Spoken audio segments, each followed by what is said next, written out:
But it's great to be back with you folks in Columbia. This is so weird because I'm so accustomed to speaking to congregations and not looking at my own face. So I'm a little bit disconcerted that this face has gone through the kinds of transitions that it has. And after watching so many of you come on this morning, I have to note we have a lot of similarity in hair color. And it reminds me of a Zoom meeting I was on the other night with a bunch of young people. Bless their hearts, bless their hearts. And finally, after we had met for nearly an hour, one of the young people said to me, "Pat, I'm so proud that a guy of your age knows how to use a computer." Oh, Lord. Oh, Lord. And of course, one of my favorite memories of Columbia is riding in the back of a police car. We were protesting. There were about 30 of us who were arrested. We were protesting the General Assembly's refusal to accept Medicaid funding under Obamacare. A decision that I think we have figured has cost the state of South Carolina 50,000 jobs. And as we rode along in the police car, there was a young African-American guy sitting beside me, and the two of us were thanking the retired Navy veteran who was serving on the Columbia Police Force, who had the job of transporting us back to police headquarters where we were processed. And we just kept thanking her. We kept saying, "Thank you for the gentleness with which you have handled us and the kindness and everything." And finally, she looked over the back seat and said, "Boys, I don't get a lot of thank yous from back there." So we enjoyed that very much. This morning, I want us to think about the danger of being a distracted society. We know that we don't text and drive. Unfortunately, I attended a funeral with my youngest son of one of his classmates who had been texting and driving and struck a phone pole and was killed. And her last text was, "Fine, how are you?" Very tragic, very sad. We also know it's not too smart to drink and drive, that a certain level of alcohol in our blood can endanger our lives and the lives of others. But I know at this particular time, as we deal with this virus, as we deal with the controversies surrounding it, as we deal with the reporting and everything, all of us have a little bit of a sense of distraction. We feel a little bit like we're riding in that car with that teenager who's texting and driving. And it's disconcerting. It causes anxiety and fear and anger. And I want to say just a word about anger. Of course, anger is a legitimate emotion. It's okay to be angry. But Elizabeth Kubler-Ross says if you've been angry for more than about 15 seconds, you are in danger of becoming a Nazi. So we need to be careful with our anger.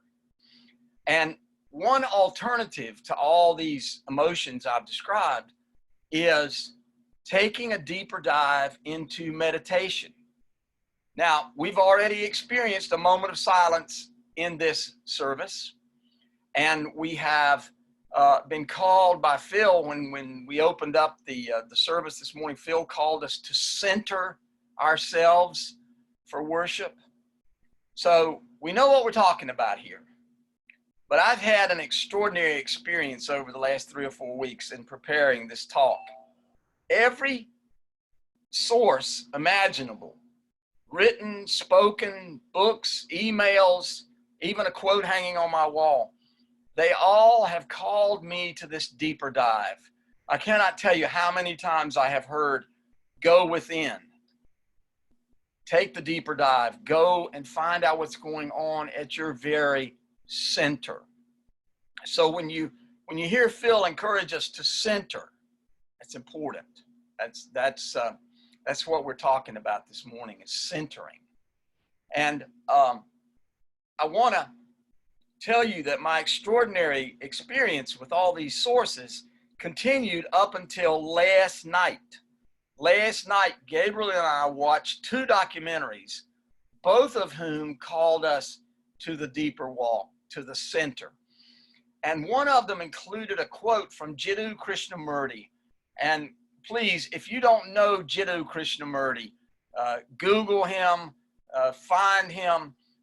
He's gone now. He's passed on into what my mother called the great beyond. But what a teacher, what a sage, and what a wonderful source he was of wisdom. And he wrote, "In oneself lies the whole world. And if you know how to look and learn, the door is there and the key is in your hand. Nobody on earth can give you either the key or the door to open except yourself." Go deep. Go deep. Find that deep place. There's so many different techniques.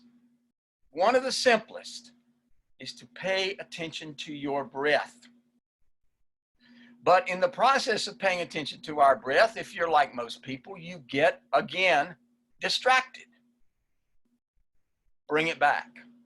When a thought comes rolling through, take another breath. Pay attention to that breath. That is a classic form of meditation. But if you don't like that, or if that doesn't work for you, even for 30 seconds, even for a minute, then research meditation. We are a brainy crowd. Unitarian Universalists, as the most part, we like to think about things. So go do research. Find out about meditation. It is so powerful. It is so liberating. And it is the source of much of good that has been done in the world. I'll give you an example. Think about these four people: Florence Nightingale, Clara Barton, Susan B. Anthony, and Elizabeth Cady Stanton. Think about the impact they made on the world. Think about how they literally changed not only the status of women, but the status of healthcare, the way we treat people through our medical system. Three of them were Unitarians. And Susan B. Anthony was not a Unitarian, but she hung out with a lot of Unitarians. These were tremendously influential people. Let me tell you a quick story about Clara Barton. Just before the Battle of Bull Run, first Battle of Bull Run, first major land battle of the war, she went to the Union command structure and said, "I'm a nurse. I'd like to volunteer to serve the wounded in this battle that's about to happen." She was rejected. She was told to go home, pick up her knitting needles. Now, what if she had done that? What if she had simply listened to the outside sources of information rather than following her own heart, rather than following her own inner wisdom? She rented a wagon, she filled it with bandages and other medical supplies, and she rolled that wagon onto the battlefield at Bull Run. She began to treat the wounded while bullets were still whizzing around her head. She went on, she obviously converted the command structure. She went on to serve the Union Army for the entire war, most of it in South Carolina, down around Beaufort. And after the war, went on to found the American Red Cross. Now, what if she had just gone home and picked up her knitting needles? It is such an important lesson. Now, you just heard me sing a song about looking for that light on the second floor. It's the same thing. We're looking for that inner light. And this old girlfriend of mine and I were praying different prayers. She explained that to me in a dream. And I woke up from the dream and I wrote that song. But we're all searching for the best within us. We're all searching for that light on the second floor. So I'm going to encourage you for just a few seconds.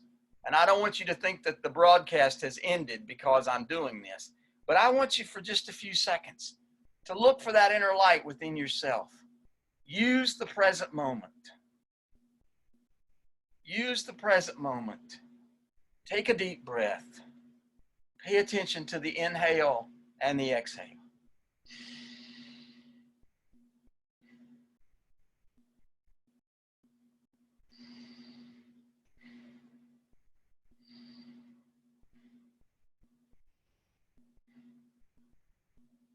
The Hindu priests do that. They pass the light back and forth between the worshipers and the statues of whatever god or goddess they're in the temple of, because they want you to understand that the light is not simply off in Hanuman or Ganesha or Pavarti.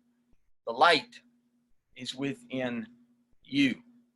So use the present moment. Use it right now.